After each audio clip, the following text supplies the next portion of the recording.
13 sekolah di Hulu Sungai Tengah terdampak banjir. Pembagian MBG di Kabupaten Banjar terlambat hingga jam pulang sekolah. Cabai rawit lokal mahal, pedagang pilih cabai dari Sulawesi dan Jawa.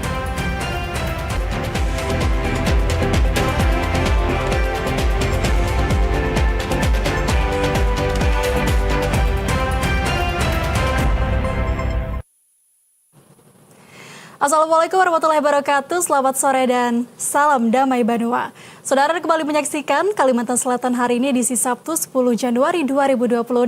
Dan selama kurang lebih 60 menit ke depan, kami akan menyampaikan serangkaian peristiwa yang terjadi dalam Kalimantan Selatan hari ini. Bersama saya Mela Azani, inilah Kalimantan Selatan hari ini selengkapnya.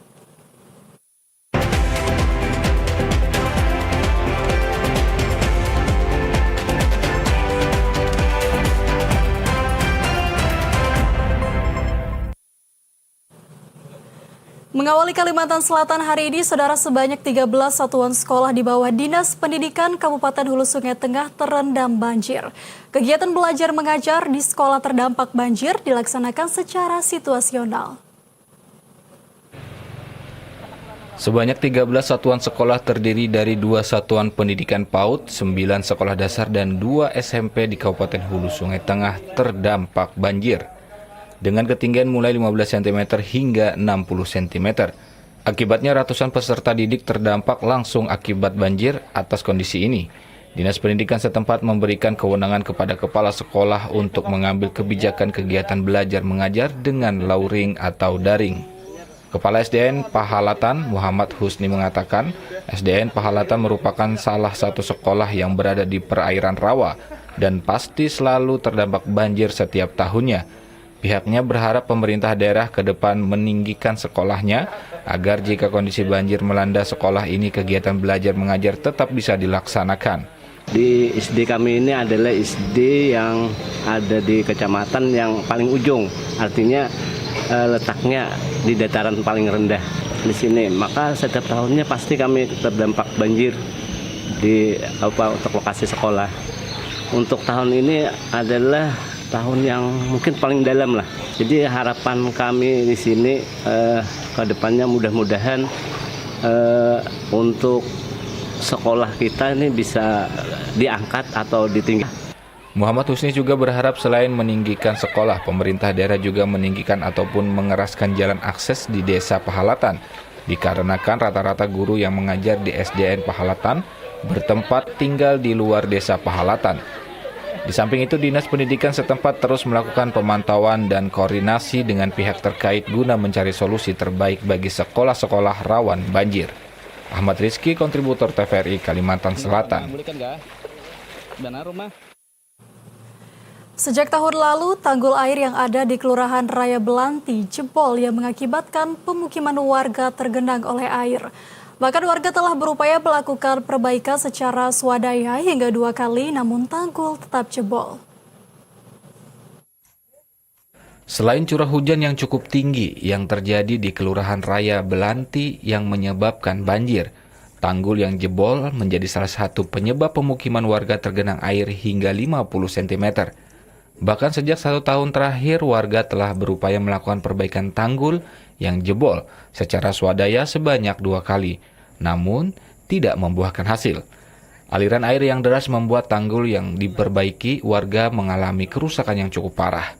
Warga Kelurahan Raya Belanti, Pahrudin, mengatakan, tanggul yang jebol terjadi 1 tahun yang lalu dan pihak warga telah melakukan perbaikan secara gotong royong, namun tidak membuahkan hasil. Kalau tanggul jebol ini sudah 1 tahun lebih, Pak.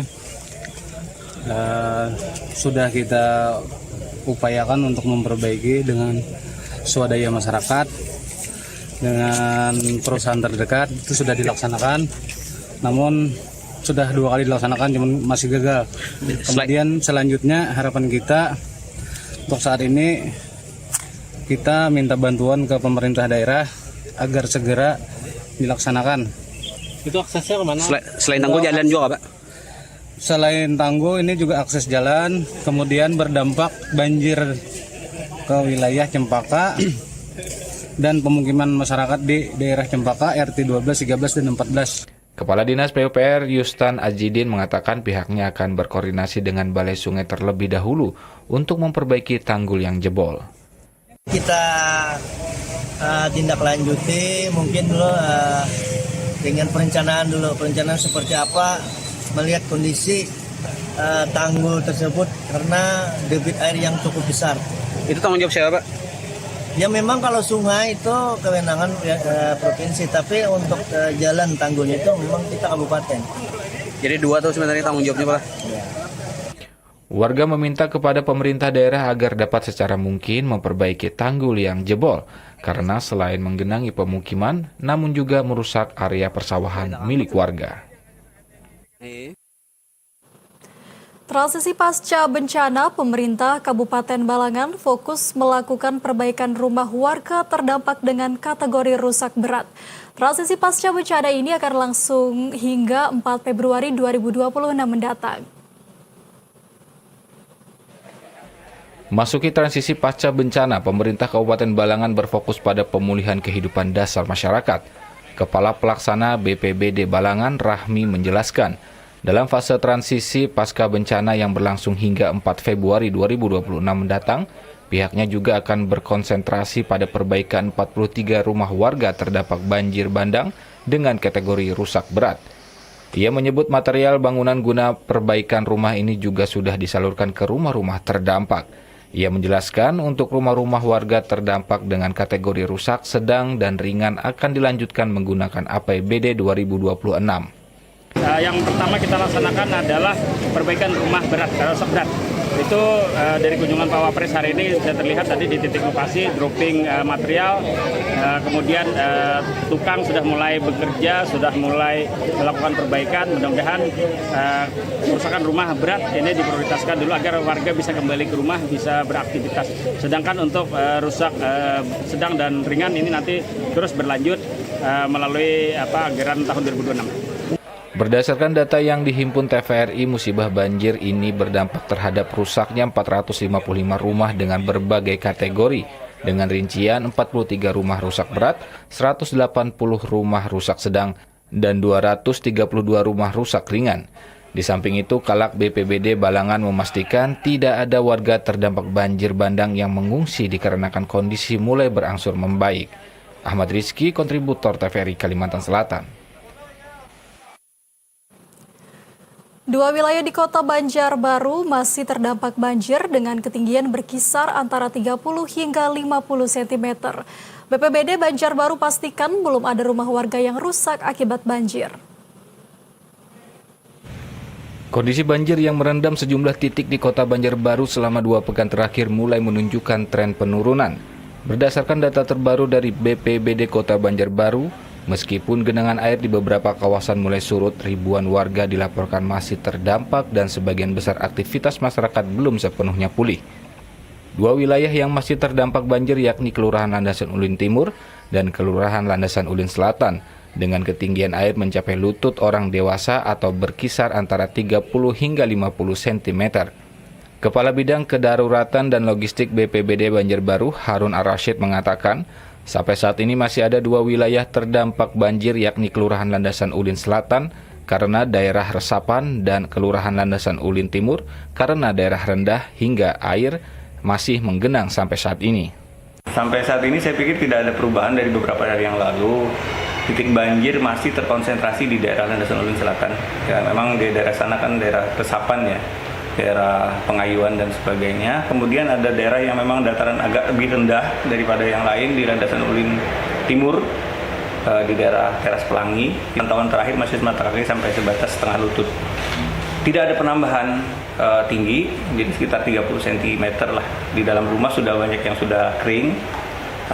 Kemudian kalau yang tadi ditanyakan apakah ada titik yang sumber air yang kiriman, sampai saat ini belum ada.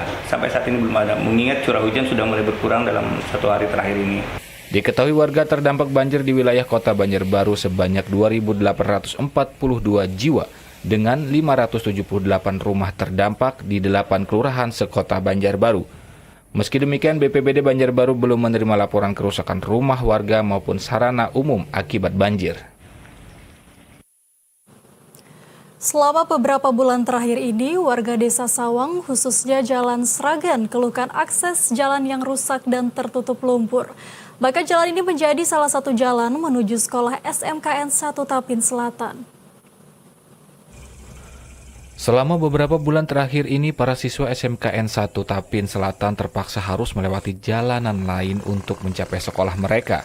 Pasalnya, jalan yang biasanya dilalui para siswa tertutup banjir dan lumpur, bahkan rusak yang membahayakan saat dilewati. Biasanya para siswa menempuh perjalanan sekitar 3 hingga 4 km untuk ke sekolahnya. Namun karena banjir ini mereka terpaksa melewati jalan memutar ke Tambarangan yang menempuh jarak sekitar 10 km. Salah seorang warga, Abdul Ghani, mengatakan jalan Sragen ini selalu tergenang air bahkan lumpur saat hujan karena sungai meluap dan tidak bisa dilewati karena air yang cukup tinggi. Berapa laut sudah, Pak? Setengah bulan ini. Setengah bulan. Tingginya berapa nih, Pak? Tingginya kalau lumpurnya tuh sekitar semeter. Nang pada aspal nih. Ini aksesnya kemana aja nih, Pak? Asisin ke sana. Jalannya kemana nih, Pak? Yuk ke SMK. SMK. Kanan sekolah kayak Pak biasanya? Jalan Tambarangan terpaksa. Terjauh pala? Jauh. Kasihan aja Bang Tambarangan. Kepala Sekolah SMKN 1 Tapin Selatan Edi Suharyono mengatakan kondisi jalan seperti ini menyulitkan para siswa untuk ke sekolah. Tidak jarang siswa terlambat datang. Sama anak-anak yang mau sekolah ini Pak, ya, jadi harus berkeliling. Nah ini kami awal semester ini banyak sekali anak yang terlambat. Ada berapa siswa sini Pak? 900. Sudah berapa lama nih Pak jalan kayak ini? Ya mulai lama, ada ini hampir 1 tahunan ada juga masalahan ini. Ini kan juga lari ke sekolahan juga Pak. Kasihan. Sekolahan banjir juga Pak? Banjir sampai dari ini. Warga meminta kepada pemerintah daerah agar dapat secepatnya menindaklanjuti permasalahan jalan Sragen ini, karena ini menjadi jalan vital untuk menuju sekolah SMKN 1 Tapin Selatan. Saudara peduli korban banjir, Sinergi Komunitas hadir menyalurkan bantuan. Selengkapnya usai jeda, kami akan kembali.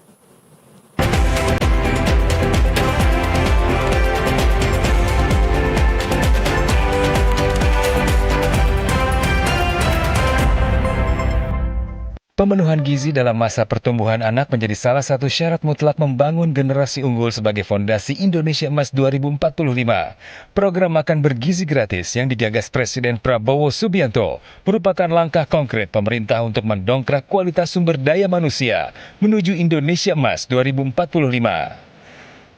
Program makan bergizi gratis memastikan setiap anak mendapatkan akses terhadap makanan bergizi dan memiliki kesempatan tumbuh sehat serta cerdas. Ditargetkan ada 82,9 juta penerima manfaat program makan bergizi gratis, terdiri dari anak-anak, ibu hamil, dan ibu menyusui. Makan bergizi gratis, ciptakan generasi unggul untuk Indonesia Emas 2045.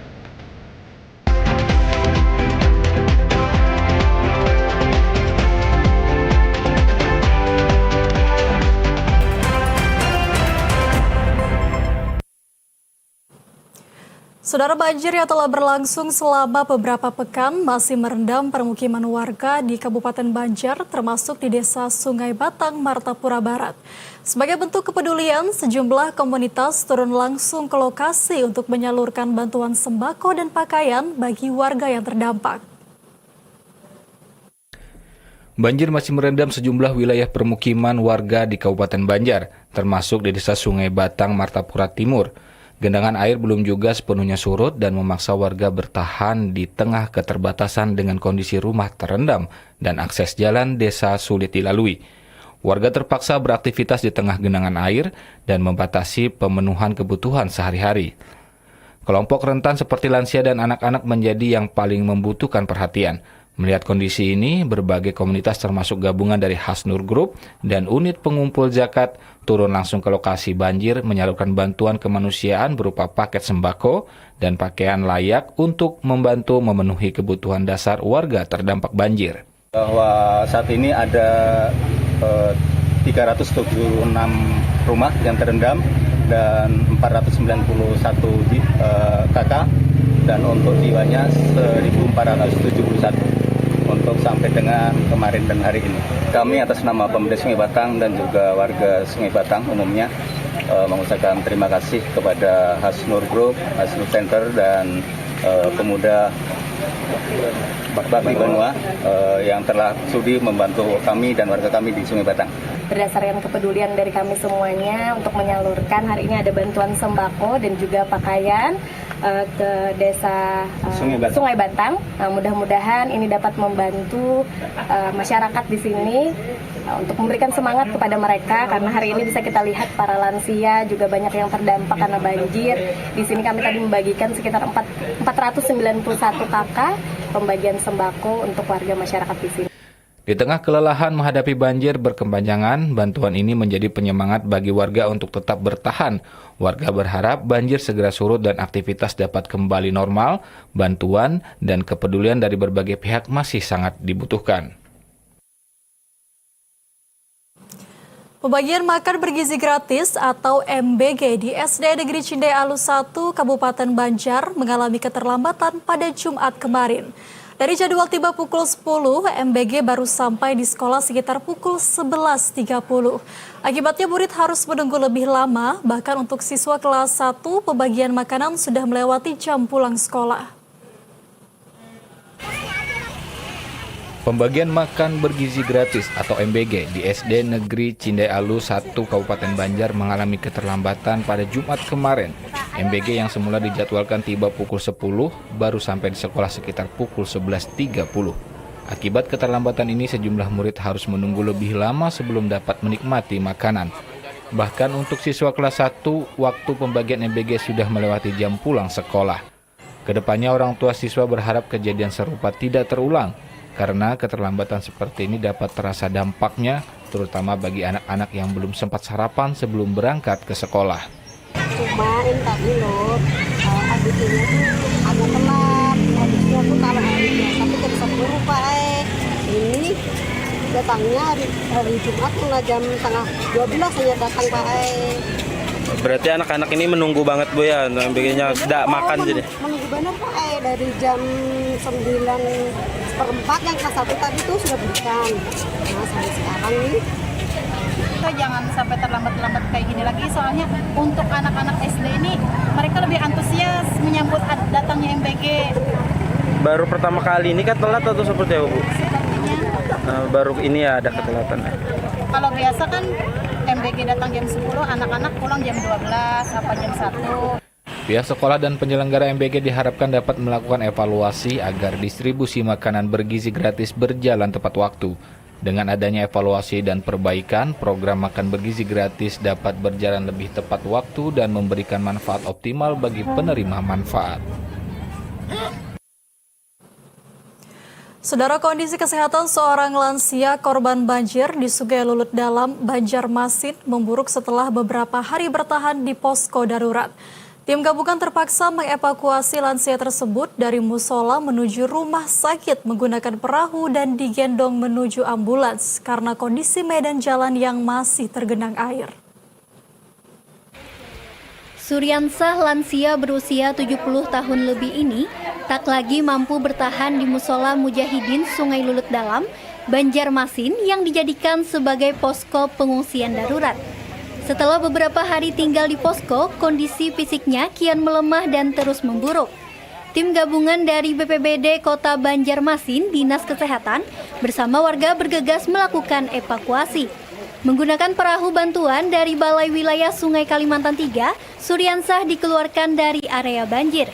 Setelah mencapai titik aman, petugas langsung menggendong Suryansah menuju ambulans yang sudah siaga dan langsung dilarikan ke Rumah Sakit Sultan Suryansah Banjarmasin untuk mendapatkan perawatan intensif.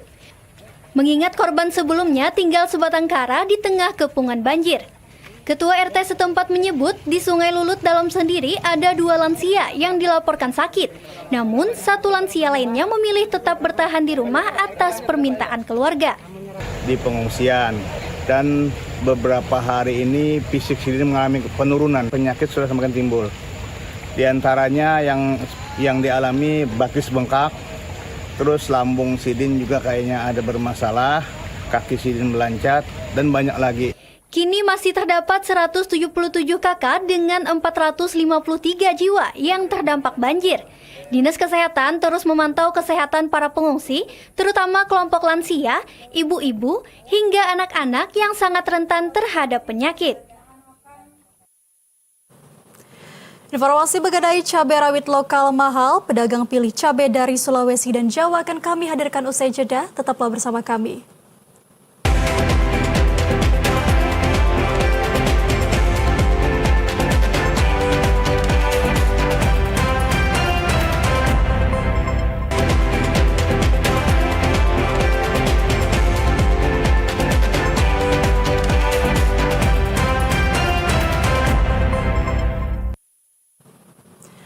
Harga cabai rawit merah di sejumlah pasar tradisional terus mengalami kenaikan. Kondisi ini terjadi akibat banjir yang melanda sejumlah wilayah di Kalimantan Selatan. Hal ini mengakibatkan pasokan dari petani lokal menurun tajam, sehingga para pedagang mencari alternatif lain dengan cara memasok cabai dari Jawa dan Sulawesi. Banjir yang terjadi dalam beberapa waktu terakhir telah merendam lahan pertanian cabai rawit merah milik petani. Kondisi tersebut menyebabkan banyak tanaman cabai mengalami kerusakan, bahkan gagal panen. Akibatnya jumlah cabai rawit merah yang dapat dipasok ke pasar menjadi sangat terbatas. Menurunnya pasokan ini berdampak langsung pada harga cabai rawit merah di tingkat petani. Harga cabai rawit merah dari petani mencapai Rp80.000 per kilogram. Harga tersebut jauh lebih tinggi dibandingkan harga normal sebelum terjadinya banjir. Kenaikan harga cabai rawit merah ini dirasakan langsung oleh para pedagang di pasar. Tingginya harga dari petani lokal membuat pedagang harus memutar otak agar tetap bisa menjual cabai dengan harga yang masih terjangkau oleh masyarakat. Untuk menyiasati kondisi tersebut, sebagian besar pedagang memilih tidak mengambil cabai rawit merah dari petani lokal. Pedagang lebih memilih mendatangkan cabai rawit dari luar daerah, seperti dari Sulawesi dan Jawa, yang memiliki pasokan lebih stabil. Kenaikannya sudah dari kapan, Mas? Kalau misalnya cabai lokal itu sendiri, Mas? 2 hari yang lalu. 2 hari yang lalu. Kenapa jadi ngomongin cabai Sulawesi sama cabai Jawa? Lebih tahan cabai Sulawesi. Kenapa? Lebih tahan cabai Sulawesi Dibanding cabai Jawa. Kalau cabai lokal sendiri, Pak, Mas? Tahan aja lah sebenarnya. Tahan aja. Tapi ada yang kada tahan. Kada tahannya. Kenapa tuh kada tahannya? Karena ada yang kada dipupuk tuh, nah. Oh, jadi lebih cepat gitu. Jadi beralih ke cabai Jawa dan Sulawesi ini karena harga cabai lokal meroket tinggi, Mas lah. Tapi ada aja lah, Mas, yang jual cabai lokal. Ada ya. Cabai rawit asal Sulawesi dan Jawa saat ini dijual dengan harga yang relatif lebih murah, yaitu berkisar antara Rp40.000 hingga Rp45.000 per kilogram. Perbedaan harga yang cukup jauh ini menjadi alasan utama pedagang memilih cabai dari luar daerah. Pedagang dan petani berharap cuaca segera membaik sehingga lahan pertanian cabai rawit merah dapat kembali produktif. Dengan kembalinya pasokan dari petani lokal, diharapkan harga cabai rawit merah di pasaran dapat kembali normal. Saudara, waspada banjir susulan, BMKG ingatkan puncak musim hujan masih terjadi pada bulan Januari. Warga diminta lebih waspada dan menyiapkan langkah-langkah evakuasi mandiri jika terjadi peningkatan debit air secara mendadak. Badan Meteorologi, Klimatologi, dan Geofisika BMKG Stasiun Klimatologi Kalimantan Selatan mengimbau masyarakat di wilayah Kalimantan Selatan untuk meningkatkan kewaspadaan terhadap potensi cuaca ekstrim yang diprediksi akan berlangsung dalam beberapa hari ke depan. Prorektor Iklim BMKG Kalimantan Selatan, Yosef Prasetya mengatakan, meskipun siklon tropis sudah menjauh, saat ini terdapat pola belokan angin di sekitar wilayah Kalimantan Selatan yang memicu pertumbuhan awan hujan. Diprediksi kondisi ini masih berpotensi terjadi hingga beberapa hari mendatang.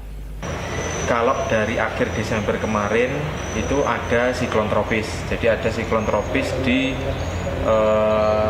sebelah selatan Pulau Jawa dekat Lampung, kemudian ada juga di sebelah barat Sumatera, itu pengaruhnya sampai ke Kalsel, itu di akhir Desember. Kemudian mendekati awal Januari ini masih terjadi curah hujan tinggi, siklon tropisnya sudah menjauh, tetapi ada belokan angin di sekitar Kalsel. Jadi belokan angin ini menyebabkan tumbuhnya awan-awan hujan. Jadi karena ada belokan angin, karena angin belok melambat, potensi pertumbuhan awan hujan meningkat. Nah, karena adanya awan hujan meningkat itulah menyebabkan curah hujan tinggi di beberapa wilayah di Kalimantan Selatan. Berdasarkan prediksinya kemungkinan masih akan terjadi sampai beberapa hari ke depan, bisa sampai 4-5 hari ke depan. Warga di daerah rawan bencana diharapkan mulai menyiapkan langkah-langkah evakuasi mandiri jika terjadi peningkatan debit air secara mendadak. Selain itu, BMKG akan terus memperbarui informasi perkiraan cuaca secara berkala untuk memastikan masyarakat mendapatkan data terkini guna meminimalkan risiko dampak bencana. Saudara, puluhan warga lakukan aksi bersih-bersih pasca banjir di Kelurahan Landasan Ulin Selatan, Kota Banjarbaru. Aksi bersih-bersih ditujukan guna mencegah munculnya bibit penyakit pasca banjir. Menyusul surutnya genangan air yang sempat merendam pemukiman, warga di 3 rukun tetangga di wilayah Kelurahan Landasan Ulin Selatan, Kota Banjarbaru menggelar aksi gotong royong massal. Kegiatan ini difokuskan pada pembersihan sampah guna mencegah munculnya bibit penyakit pasca banjir. Meskipun lelah karena terdampak musibah, semangat kebersamaan warga terlihat sangat tinggi. Kegiatan ini juga dibantu oleh sejumlah relawan yang membantu pengangkutan sampah ke tempat penampungan sementara.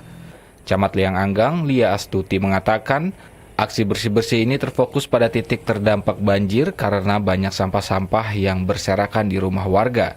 Selain itu, aksi ini juga bertujuan untuk mengurangi bibit-bibit penyakit di permukiman warga. Titik pertama kami laksanakan pada hari ini memang pusatnya di Kelurahan Landasan Ulin Selatan karena juga kebetulan daerah ini kemarin yang terdampak banjir. Nah, jadi kami rasa juga kami ikut membantu warga yang memang kami lihat pada saat kunjungan ke lapangan banyak sampah.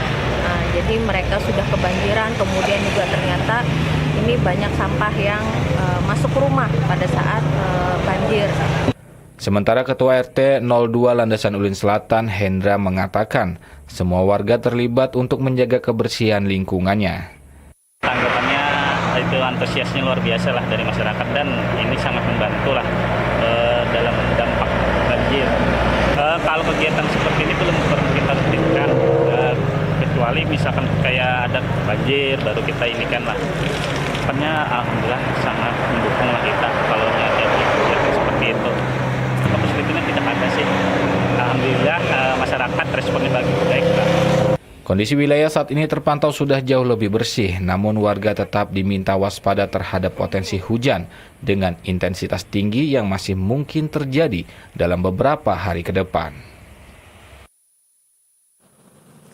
Aparat kepolisian Polres Tapin memastikan situasi keamanan warga saat banjir yang terjadi. Langkah ini diambil agar warga yang mengungsi ke rumah keluarganya dapat yakin barang di rumahnya tetap aman. Banjir yang terjadi di Kabupaten Tapin yang menggenangi ribuan pemukiman membuat sebagian warga terpaksa mengungsi ke rumah sanak keluarganya. Namun sebagian warga merasa khawatir terhadap keamanan barang berharganya saat ditinggal. Untuk itu, Polres Tapin pastikan bahwa setiap harinya selalu ada personil keamanan yang melakukan patroli di wilayah sekitar lokasi banjir. Tidak hanya itu, warga juga dapat menitipkan kendaraannya di kantor Polsek selama banjir berlangsung, daripada menempatkannya di tempat-tempat yang tidak dijaga. Kapolres Tapin AKBP Weldy Rozika mengatakan saat ini pihaknya telah menempatkan puluhan personil di masing-masing polsek. Kita melalui Kapolsek dan jajaran Babinkan Tipmas, kita tetap mengimbau warga kalau memang kondisinya tidak memungkinkan untuk mengungsi. Namun petugas yang ada di lapangan tetap memantau situasi yang ada sehingga warga merasa nyaman saat terjadinya musibah ini. Sejauh ini ada laporan terkait dengan kehilangan? Alhamdulillah sampai saat ini belum ada. Ada berapa personel ditugaskan untuk membantu warga sendiri dan tiap polsek? Kalau untuk polsek ini kan kalau di polsek CLS ini ada sekitar 10 orang, ya kan? Nanti kita juga memantau situasi apabila semakin naik untuk airnya, kita juga mengimbau warga untuk bisa mengungsi. Tapi sampai saat ini belum ada informasi warga ingin mengungsi dari lokasi banjir. Kapolres Tapin juga menghimbau kepada seluruh lapisan masyarakat agar dapat selalu waspada, baik itu tindak pidana kejahatan ataupun kelalaian saat musibah banjir. Beragam informasi menarik lainnya akan kami hadirkan usai jeda, tetaplah bersama kami.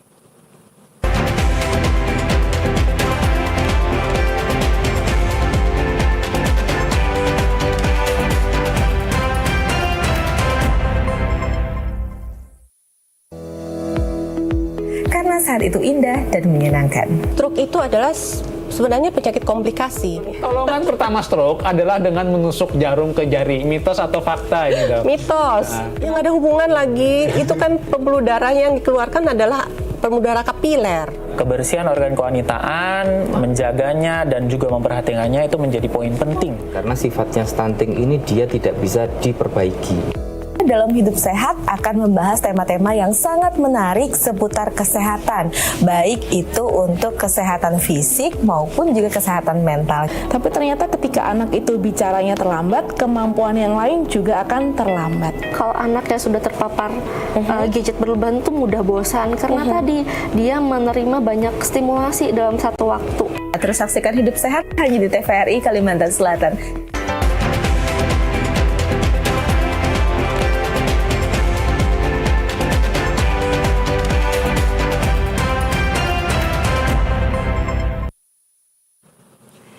Terima kasih Anda masih bersama kami. Saudara, kepemimpinan pengurus Yayasan Istiqlal Banjarmasin resmi berganti. Di bawah nahkoda baru, yayasan ini diharapkan mampu membawa perubahan besar, terutama dalam peningkatan kesejahteraan tenaga pendidik dan sarana prasarana sekolah.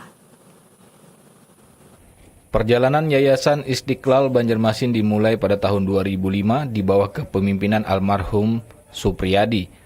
Sepeninggalan beliau pada tahun 2017, tongkat estafet kepemimpinan pun dilanjutkan oleh Muhammad Rizki yang menjabat hingga tahun 2025.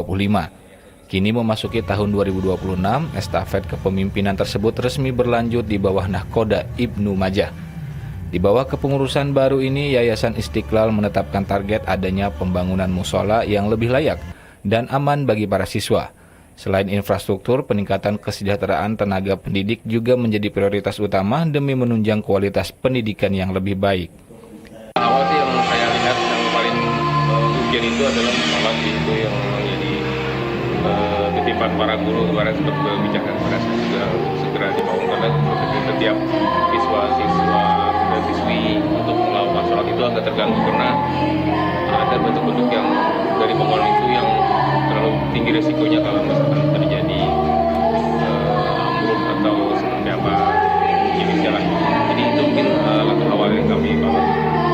Itu seperti yang disampaikan di acara tadi, ada dua pesan sebenarnya dari almarhum guru-guru bahwa sedikit kepengen banget guru-guru kesejahteraan dari segi gaji dan segala macam, dan juga dari fasilitas guru bisa lebih meningkat lagi. Jadi harapan kami dengan adanya pergantian ini mungkin guru-guru bisa lebih sejahtera, gajinya lebih layak, dan juga semoga bangunan-bangunan yang ada di sekolah juga lebih membaik. Saat ini Yayasan Istiqlal Banjarmasin sendiri tengah menaungi sekitar 700 siswa yang tersebar di 3 jenjang pendidikan, yakni RA Istiqlal, MI Istiqlal, serta MTS Al-Mawahib. Setelah 6 bulan berkantor di Kabupaten Tapin dengan meminjam salah satu bangunan di Tapin, Satuan Brimob Polda Kalimantan Selatan akan membangun gedung sendiri secara permanen. Selama 6 bulan terakhir, Satuan Brimob Polda Kalimantan Selatan melalui Kompi 1 Pengembangan Organisasi Batalion C Pelopor telah berkantor dan beroperasi di Kabupaten Tapin. Kehadiran satuan ini merupakan bagian dari pengembangan organisasi Satuan Brimob Polda Kalsel dalam rangka memperkuat pengamanan wilayah Banua 6. Kendati telah berkantor selama 6 bulan, nyatanya gedung yang ditempati saat ini hanya bersifat meminjam dari pemerintah daerah. Untuk itu, dalam waktu dekat, Brimob Polda Kalsel berencana akan membangun gedung baru secara permanen. Untuk lokasi bangunan, rencananya akan ditempatkan di Kecamatan Lokpaikat yang tanahnya hibah dari pemerintah Kabupaten Tapin. Komando Batalion C Pelopor Sat Brimob Polda Kalsel, Kompol Iwayan Eka Wijaya, mengatakan lahan yang dihibahkan menjadi representatif untuk pengembangan Satuan Brimob. Selain sebagai kantor, lahan ini nantinya akan mendukung operasional dan pembinaan anggota dalam membantu pemerintah daerah. Tentunya dengan harapan lahan yang akan dihibahkan merupakan memang lahan yang representatif untuk pengembangan Brimob ataupun untuk mendukung kegiatan kami dalam rangka pembinaan ataupun operasional dalam rangka backup satu wilayah ataupun membantu pemerintah daerah. Lokasinya akan dihibahkan berada di Kecamatan Lok Paikat dan memiliki posisi strategis di jalur jalan nasional dan dataran tinggi, sehingga juga akan memudahkan proses pembangunan. Berikut perakiraan cuaca esok hari Minggu 11 Januari 2026. Informasinya akan disampaikan perakirawan Putri Cahyaningsih dari Stasiun Meteorologi Samsudinor, Banjarmasin. Halo Sobat Cuaca, jumpa lagi dalam tayangan update perakiraan cuaca wilayah Kalimantan Selatan yang berlaku untuk esok hari, Minggu 11 Januari 2026 bersama saya Putri Cahyaningsih, perakirawan Stasiun Meteorologi Samsudinor, Banjarmasin. Sobat Cuaca, berdasarkan perakiraan dinamika atmosfer esok hari, adanya pusat tekanan rendah di timur benua Australia menyebabkan terbentuknya daerah perlambatan angin di sekitar wilayah Kalimantan Selatan yang menimbulkan potensi pertumbuhan awan hujan di wilayah tersebut. Selanjutnya, untuk kondisi cuaca umum pada esok hari di Kalimantan Selatan, angin di lapisan permukaan dominan bertiup dari arah barat laut hingga timur laut dengan kecepatan berkisar antara 5 hingga 30 km per jam dengan udara berkisar antara 23 hingga 33 derajat Celcius dengan nilai kelembapan berkisar antara 68 hingga 99%. Kemudian untuk perakiran cuaca pada pagi hari secara umum diperkirakan berawan hingga bertawon tebal di seluruh wilayah Kalimantan Selatan. Kemudian pada siang hingga sore hari cuaca secara umum berawan hingga berawan tebal dan berpotensi hujan ringan di wilayah Kota Banjarmasin, Banjarbaru, Kabupaten Banjar, Barito Kuala, Tapin, Tanah Bumbu, dan Kota Baru. Untuk malam hari, cuaca diperkirakan terjadi hujan ringan hingga hujan yang dapat disertai kilat petir dan angin kencang yang berpotensi terjadi masih di wilayah Banjarmasin, Banjarbaru, Banjar, Barito Kuala, Tapin, Hulu Sungai Utara. Sedangkan untuk wilayah lainnya, cuaca diperkirakan berawan. Dan pada dini hari, cuaca diperkirakan berawan tebal di seluruh wilayah kota kabupaten di Kalimantan Selatan. Selanjutnya kita beralih ke informasi perakiraan tinggi gelombang esok hari di wilayah perairan Tanah Laut, Tanah Bumbu, dan Kota Baru diperkirakan berkisar antara 1,25 hingga 2,5 meter, sehingga perlu diwaspadai bagi perahu nelayan, kapal tongkang, dan kapal feri terhadap potensi gelombang tinggi yang dapat mencapai 2,5 meter.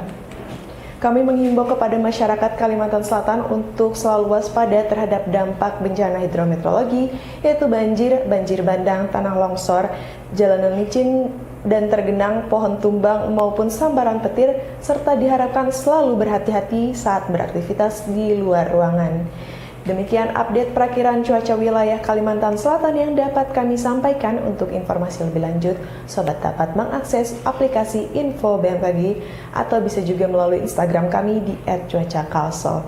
Nantikan terus update cuaca dari kami. Selamat melanjutkan aktivitas Anda. Terima kasih dan sampai jumpa. Saudara Menteri PU Bita Bendungan Riam Kiwa selesai dalam 2 tahun. Selengkapnya usai jeda, kami akan kembali.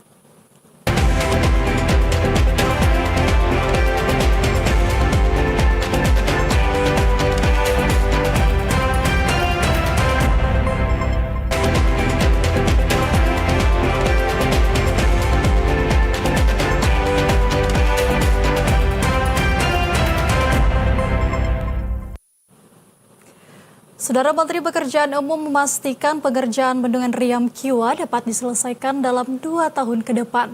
Kedepan diharapkan upaya ini dapat mereduksi dampak banjir yang masih terjadi di kawasan Kabupaten Banjar. Menteri Pekerjaan Umum Republik Indonesia Dodi Hanggodo melakukan peninjauan di kawasan banjir di Kabupaten Banjar, didampingi para pejabat Provinsi Kalimantan Selatan bersama seluruh kepala balai di bawah Kementerian Pekerjaan Umum. Menteri Pekerjaan Umum Dodi Hanggodo meminta pekerjaan Bendungan Riam Kiwa di Kabupaten Banjar dapat selesai dalam 2 tahun ke depan. Dengan adanya Bendungan Riam Kiwa dapat mengurangi atau mereduksi dampak banjir di Kabupaten Banjar yang hampir tiap tahun terjadi dan telah banyak merugikan masyarakat karena tidak dapat beraktivitas. Selain itu dampak lainnya banyak areal persawahan dan kebun warga terendam selain permukiman yang menjadi tempat tinggal warga. Tidak bisa ngalir ke Sungai Martapura karena Sungai Martapura tidak bisa keluar ke laut. Ya memang ini sudah langganan tiap tahun, tapi bukan berarti kita diam. Kita sebenarnya sudah merencanakan bendungan Riam Tiwa yang harusnya sudah kemarin-kemarin ya, tapi kemarin ada masalah sedikit di urusan loan karena itu uang loan. Tapi sudah kita bereskin di kuartal terakhir kemarin 2024. Mudah-mudahan sih tahun ini kita sudah bisa mulai pekerjaan fisik ya. Harapannya mungkin berapa lama nih bendungan ini? 3 tahun, Pak. 2 tahun ya? 3 tahun, Pak. Ya, kita minta percepat dari penyidik jasanya bisa selesai 2 tahun sehingga.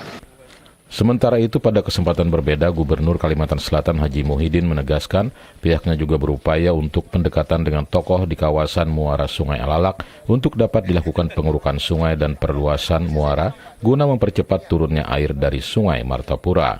Koordinasi yang ungkapan kemarin, kita ini adalah apabila datang air pasti kan di hilirnya, terakhirnya ini kan kadang-kadang kita lihat. Nah kita setelah kita koordinasi, kita perhatikan ternyata di Alalak itu termasuk penyempitan. Di Alalak itu penyempitan. Nah kita ingin koordinasi dengan tokoh-tokoh sana seperti Haji Abau bisakah berpemitir kita keruk, umpamanya kita bersihkan bukan 10 meter atau 15 meter kan kita bersihkan rata. Jadi melibar sungai mudah-mudahan kan kalau deras. Jadi ini aku suruh mengontrol sama PO untuk kedalaman sungai. Kedalaman sungai ini, Sungai Martapura, sungai apakah itu dalam, sudah cukup dalam, apa belum? Kalau udah dangkal, nah kita akan keruk juga nanti. Kita minta bantuan kepada Balai PO. Nah, yang tadi. Dengan sinergisitas pemerintah pusat dan daerah dalam menanggulangi bencana banjir di Kalimantan Selatan, diharapkan dapat menghindari kerugian warga akibat banjir. Ya, sementara itu, Saudara Menteri Pekerjaan Umum Republik Indonesia Dodi Hanggodo juga melakukan peninjauan pembangunan sekolah rakyat di Banjarbaru, Kalimantan Selatan. Di Kalimantan Selatan memiliki sekolah rakyat di 3 lokasi, yakni Kota Banjarbaru, Tanah Bumbu, dan Barito Kuala. Menteri Pekerjaan Umum Dodi Hanggodo di Kalimantan Selatan juga melihat langsung pembangunan sekolah rakyat di Kota Banjarbaru. Didampingi Sekda Provinsi Kalimantan Selatan, Menteri PU ingin pembangunan sekolah rakyat di Kalimantan Selatan dapat selesai bulan Juni 2026 agar dapat digunakan di tahun ajaran baru Juli 2026. Sekolah rakyat yang memiliki sistem boarding school ini diharapkan semakin meningkatkan kualitas sumber daya manusia generasi muda Indonesia. Lokasi sekolah rakyat di Banjarbaru dibangun di atas tanah seluas 9 hektar lebih. Presiden ada waktu untuk melihat launchingnya. Yang mau diresmikan kayaknya sudah 166 yang sudah beroperasi. Sekolah rakyat redesign misalnya tadi yang banyak ada Kemensos ya. Ini yang kita bangun baru. Berapa hektar nih? 9,8 hektar. 10 hektar lah ini. Murid kan? 3.000 murid. Di boarding school lah ini. Boarding school Pak.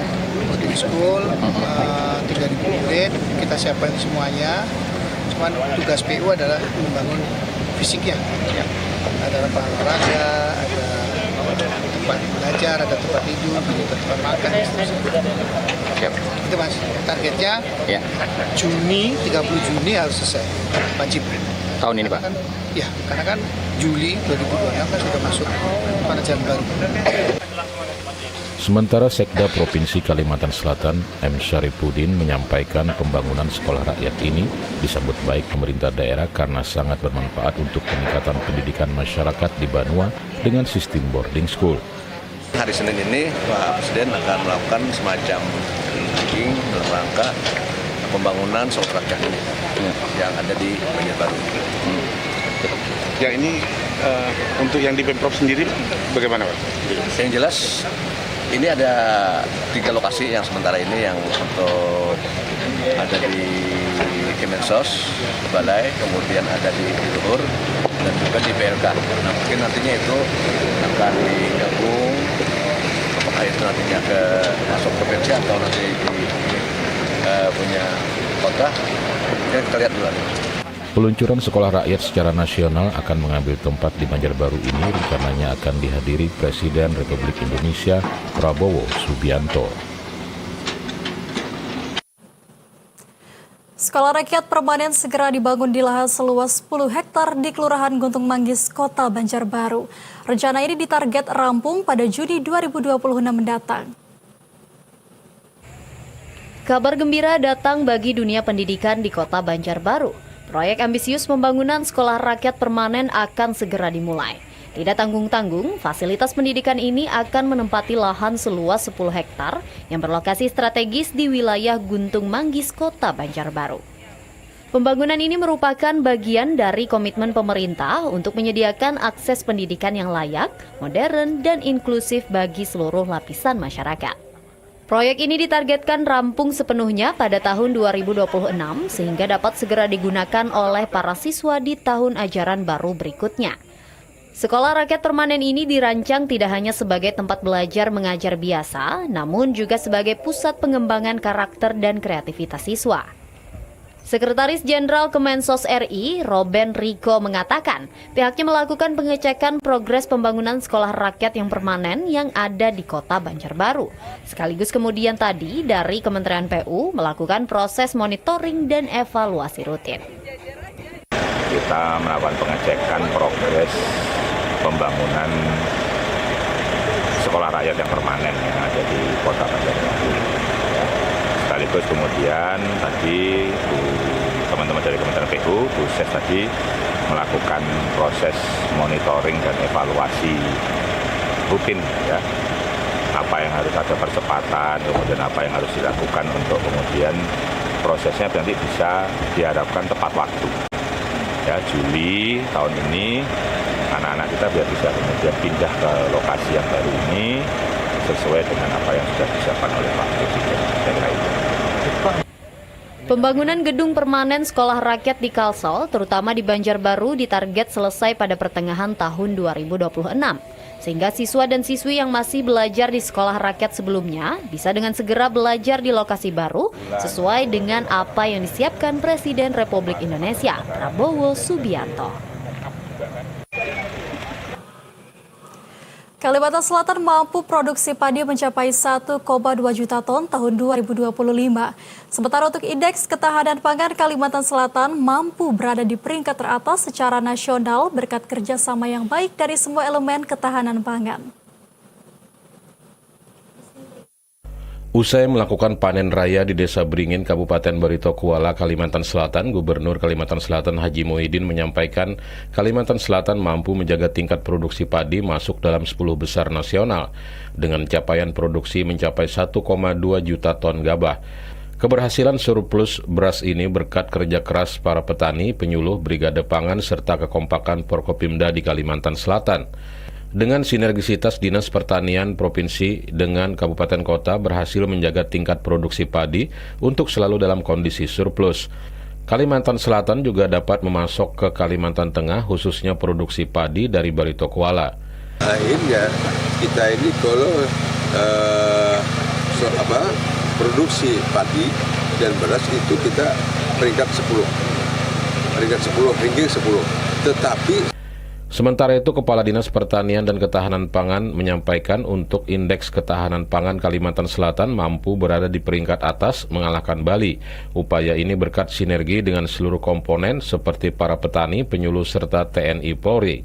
Kalimantan Selatan 3 tahun berturut-turut kemarin kita selalu menjadi peringkat 3 atau 4. Hari ini kita bisa menjadi peringkat pertama setelah Bali 3 tahun berturut-turut. Ini ketahanan pangan itu diukur dari ketersediaan, kemudian harga, kemudian distribusi, dan keragaman pangan. Dan alhamdulillah kita bisa menggeser Provinsi Bali.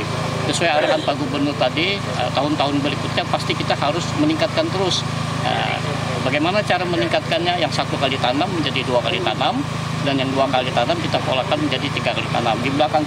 Pada kesempatan ini, pemerintah Provinsi Kalimantan Selatan juga menyerahkan berbagai bantuan sektor pertanian yang diterima secara simbolis oleh Bupati Barito Kuala. Dengan sinergisitas yang baik, bidang pertanian diharapkan Kalimantan Selatan mampu berkontribusi swasembada pangan nasional. Untuk tahun 2026, Kalimantan Selatan menargetkan 1,3 juta ton produksi padi. Saudara, pastikan ketahanan pangan aman, Komisi 2 gelar RDP selengkapnya usai jeda. Kami akan kembali.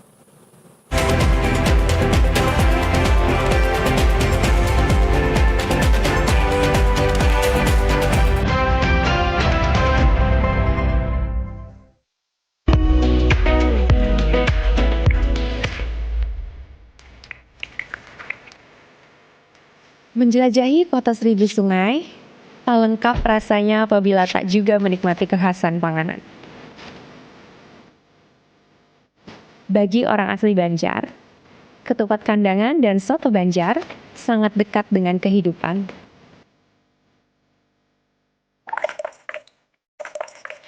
Soto Banjar punya ciri sendiri. Kuahnya yang keruh akan susu membuatnya berbeda dari soto daerah lainnya.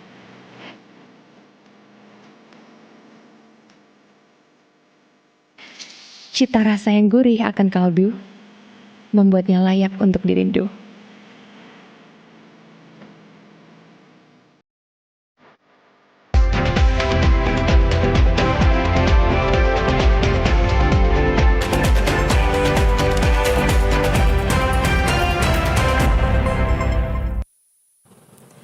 Saudara, musibah banjir yang melanda beberapa kawasan di wilayah Provinsi Kalimantan Selatan selain mengganggu perekonomian masyarakat, juga menimbulkan kekhawatiran terhadap kondisi ketahanan pangan, khususnya di daerah yang terdampak langsung banjir akibat rob dan curah hujan yang cukup tinggi. Ketua Komisi 2 Muhammad Yani Helmi mengungkapkan dari hasil evaluasi diketahui di sektor pertanian khususnya tanaman padi saat ini Kalimantan Selatan mengalami surplus, termasuk di sektor peternakan unggas juga mengalami surplus. Terkait penanganan banjir ke depan, ia menyebutkan berencana menggandeng BWS, Balai Wilayah Sungai Kalimantan 3, untuk bersama-sama mengevaluasi sungai-sungai dan anak sungai yang ada di Kalimantan Selatan, khususnya Sungai Martapura, agar bisa dinormalisasi. Senada Sekretaris Komisi 2 Haji Jahrian menambahkan, ke depan mengantisipasi gagal panen akibat lahan persawahan masyarakat yang terkena banjir, pihaknya akan mengusulkan pola tanam padi terapung dengan memanfaatkan pohon bambu yang dibuat seperti rakit, diberi tanah untuk media tanam padi. Pohon bambu ini rencananya akan ditanam di daerah yang rawan longsor, seperti di beberapa titik di Jalan Lintas Banjarbaru, Batu Licin, karena akarnya dirasa mampu mengikat tanah agar tidak longsor. Rapat kerja evaluasi penanganan ketahanan pangan diikuti mitra kerja dari pemerintah Provinsi Kalimantan Selatan, Bapeda, Dinas Pertanian dan Ketahanan Pangan, Dinas Perkebunan, Dinas Kehutanan, Dinas Perdagangan dan Asisten 2 bidang perekonomian dan pembangunan. Ya, saudara, usia masih tergolong muda bukan penghalang untuk seseorang menjadi sukses. Hal inilah ditekuni seorang warga di Kabupaten Hulu Sungai Selatan yang terbilang sukses menggeluti usaha bidang pertanian meski usaha yang ia geluti berada di kawasan banjir. Nur Hasanah, wanita usia 25 tahun warga desa Taniran Kuba, Kecamatan Angkinang, Kabupaten Hulu Sungai Selatan, merupakan sosok wanita yang terbilang sukses menekuni usaha bidang pertanian, khususnya dalam membuat persemaian bibit siap tanam. Bibit yang ia semai merupakan jenis hortikultura, seperti bermacam bibit cabai, terong, tomat, pepaya, dan lain-lain. Hingga akhirnya Nur Hasanah bisa membentuk kelompok wanita tani di desanya. Bermula dari membantu orang tua, Nur Hasanah akhirnya bisa melakukan usaha penyemaian bibit ini secara mandiri dan terbilang sukses, karena selalu banyak pesanan yang ia terima. Hingga pada tahun 2025 ini melalui dukungan berbagai pihak, dirinya berinisiatif membentuk kelompok wanita tani yang dinamakan Bibit Unggul. Hal ini ia lakukan guna bisa membantu kaum wanita di desanya agar bisa meningkatkan penghasilan. Nur Hasanah yang juga anggota komunitas petani milenial Kabupaten Hulu Sungai Selatan ini, dirinya berharap agar apa yang telah ia lakukan bisa menjadi motivasi bagi kaum wanita, khususnya generasi milenial, untuk bisa mandiri dan berpenghasilan.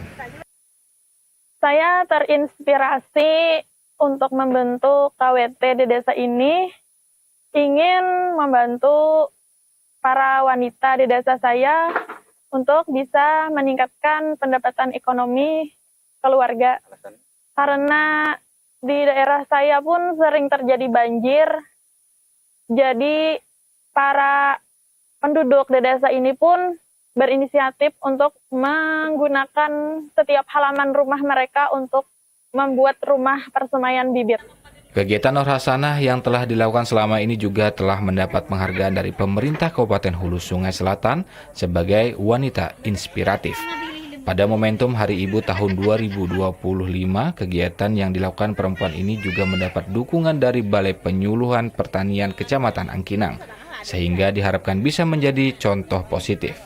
Alhamdulillah Pak, kami sebagai petugas dari Balai Penyuluhan Pertanian Kecamatan Angkinang, yang notabene adalah perpanjangan dari Dinas Pertanian Kabupaten Hulu Sungai Selatan, kami sangat support sekali Pak. Kami sangat mendukung sekali kegiatan-kegiatan yang ada di Desa Tani Rankubah, terutama kegiatan kelompok wanita tani ini Pak.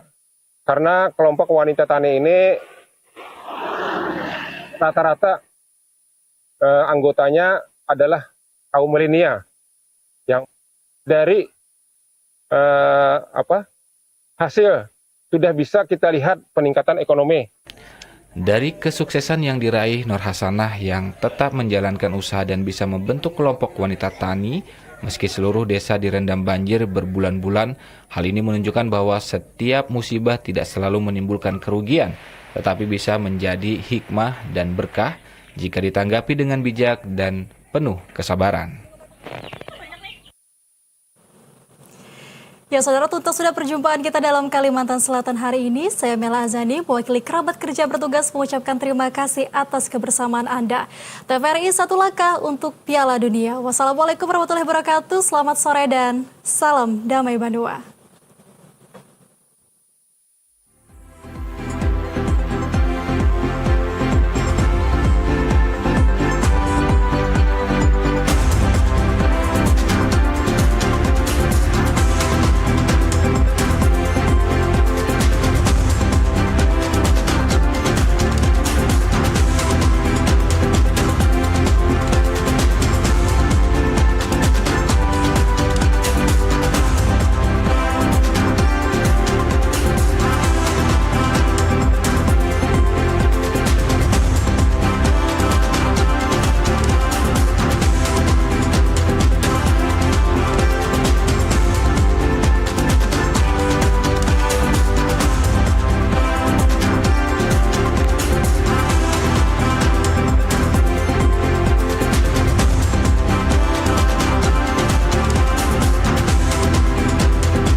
Bismillahirrahmanirrahim. Assalamualaikum warahmatullahi wabarakatuh.